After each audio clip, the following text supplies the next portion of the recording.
I think the lack of colorblind jokes would be worth its weight in gold. You can't put a price tag on that. And they're still gonna do it. Yeah, but this is like calling you blind, but you're not blind. Yeah, but that's the funny part about the irony of it. The irony. Get it? Ah. So enough making fun of Chris. We're gonna try to do an intro.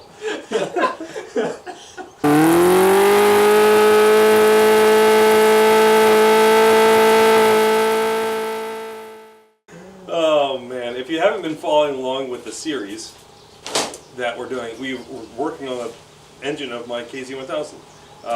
Today we just happen to be needing to do valve adjustments, so that's what we're going to do, is some valve adjustments.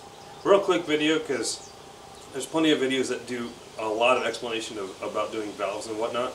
I'm just going to show a little bit about how to do it on my bike, and then I also have a neat little Excel sheet that I'm trying to get up. I'm going to try to get up and show you guys, and hopefully share it with you, because it makes it a little bit easier for the calculation. So we're going to pull in tight now to the bike and to the engine, and we're going to go from there. Okay, let's do it. The first things that we need to do, assuming that everyone's, everyone who's watching this, I've removed obviously the valve covers, and you want to torque spec these down to the torque spec that that the manufacturer says.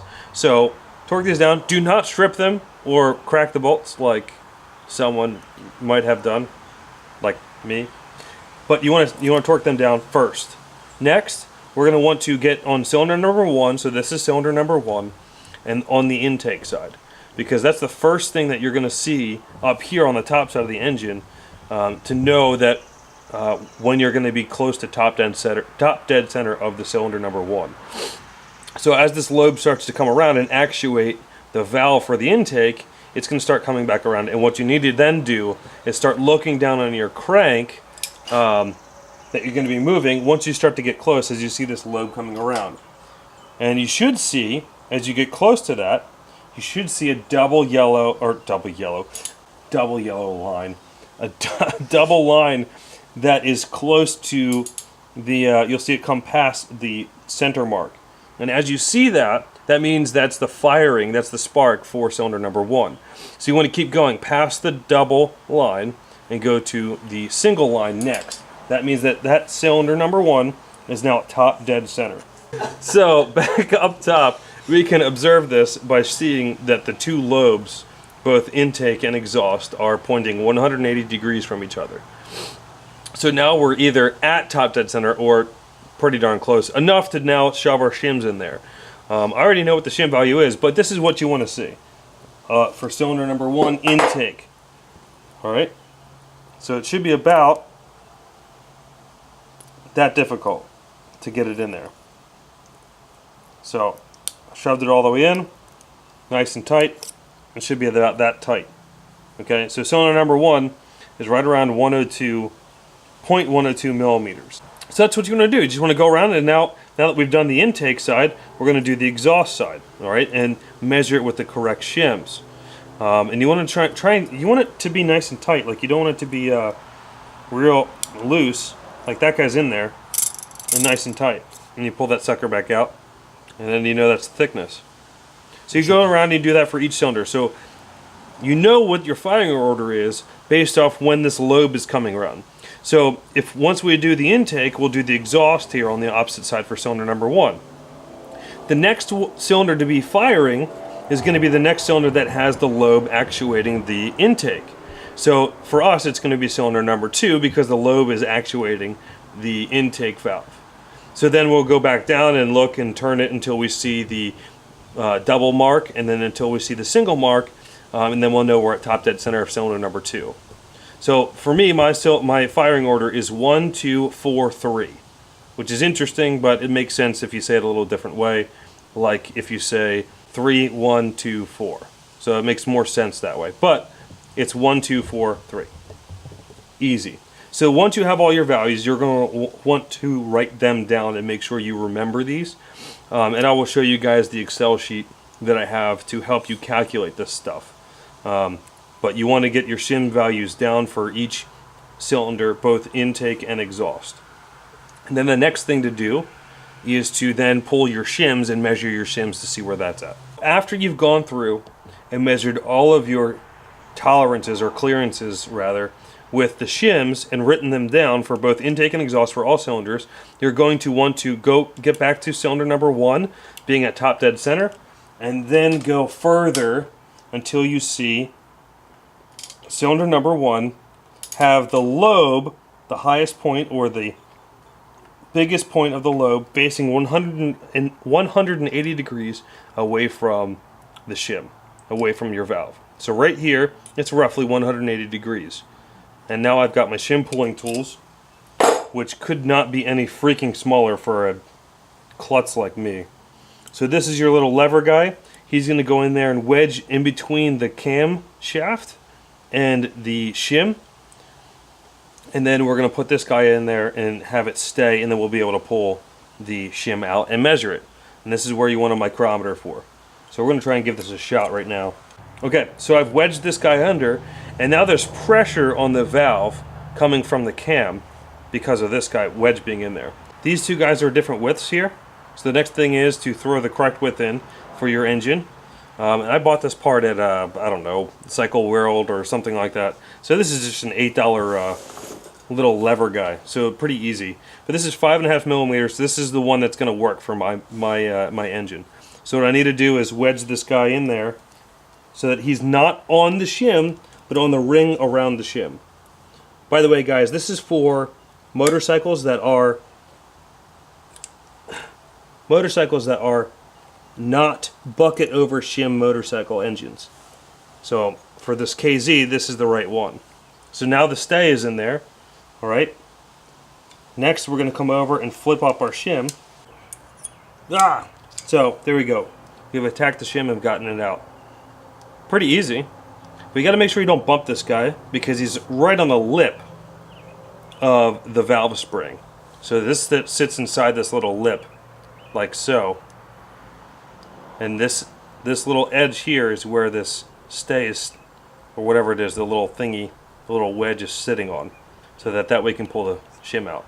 So that's a shim. Next, you want to measure it. As opposed to measuring it, you want to measure it. So you clean it off, make sure you get your oil off.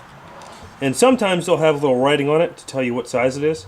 In this case, it looks like it's 2.80 A. I don't know what the crap the A means, but to me that means millimeters. So let's verify that. And 2.8. Do it this way. So we're at 2.8. This is a 2.8 millimeter shim. Pretty easy. So you're going to input that into the Excel sheet that I'm going to show you.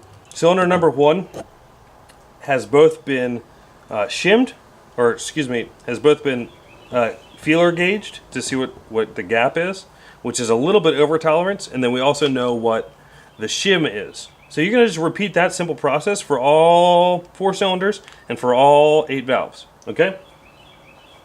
And then if you use my Excel sheet, it's going to output, based off your desired tolerance, what the correct shim should be for each valve. And we'll go there now to look at it. So YouTube, this is my first time doing this little thingy. So I'm actually sitting at my computer with my helmet on because I have no other good microphones other than the one that's inside my motorcycle helmet. Someone's coming up behind me to make fun of me. Anyway, I want to show you the Excel document. I'm going to try and post this up. It'll probably be in the doobly-doo in the description for you guys. Doobly-doo is... anyways, it's going to be up in the description on how to get this Excel document if you guys want it. So that it will help you with your calculations. Yeah, so let's go. So what you want to do, as I was saying before, is you want to put your tolerances in, or your shim values in first. So as you can see, you have each cylinder down here, cylinder 1, cylinder 2, cylinder 3, cylinder 4, down the whole column here, right? So for cylinder number 1, you have the intake side. So this whole chart is for the intake. This whole chart is for the exhaust. And you have your output. Oh, that's what he was going to do. I get it. So this whole chart is for the intake, and that's your output for your values, and then your exhaust. So what you have over here is you're going to input your min and max tolerances this target tolerance is just going to be the average of your min and the max. So the best thing for me to do in this situation is to head to the middle of these two. However, if you feel like you want to go really super aggressive and get as close as you can to this value, to your minimum tolerance, which is ideal for super performance, then you would just want to put that in there and override the formula I wrote in there. But if you don't, if you wanted to go with the way I have it, then that's what you'll do. And this is just so that you guys remember what bikes and stuff, just more information.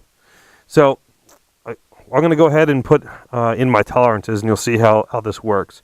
So for intake cylinder number 1, it was 0.102, right? So that's what we get. And obviously that shows up in red because it's outside of our 0.1 tolerance. Next, we got 0.063, right? And that's obviously green because it's within the tolerance. 0.076. There we go. 0.089. So all those are green with the exception of the intake on cylinder number 1. Now for the exhaust for cylinder 1 and exhaust for cylinder number 2. And then 2.7. There we go. Cylinder number 4, 0.089 again. Perfect. So now we've got our values in there, and as you can see, it changed down here the shim thicknesses. Now it says this isn't the value you want yet, but these are going to be the values you want after we put in the current shim thickness for each valve. So we're going to input the current shim thickness. So this is 2.80. Which should actually look more like that. There we go. 2.75. And then we'll go with 2.85, 2.8, and then another 2.8.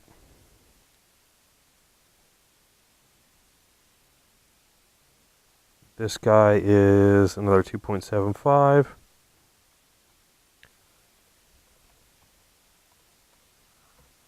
So now, as you can see as I was doing this, each one of these values changed. And this uses your most ideal shim thickness to get to the tolerance of 0.075, which is in the middle of your min and max. So obviously they don't sell a shim that is 0.2827. They sell a shim that's 2.85 or 2.80. So in this case, you're going to want to get a 2.85 because that will bring this tolerance down within the min and max range. So then you have your shim values. It's pretty easy. This guy's already in spec here, so we're just going to leave him and not touch him at all. Same with these guys right here. There's no need to touch them, so we're not going to touch them. But in this case, you may be able to switch these two shims out. So with this guy, if I were to input 2.85 in there, that's actually the value that we could go with, and we could input 2.80. So I can actually switch shims rather than buying shims, is what I'm saying. So if I switch these two shims, that would make this in tolerance, and this one would stay in tolerance as well. So it could work. Everyone's got their own little way of doing things, but that's one way that you could save some money and some time. If all you have is one that's off and you can afford switching shims, then that can work.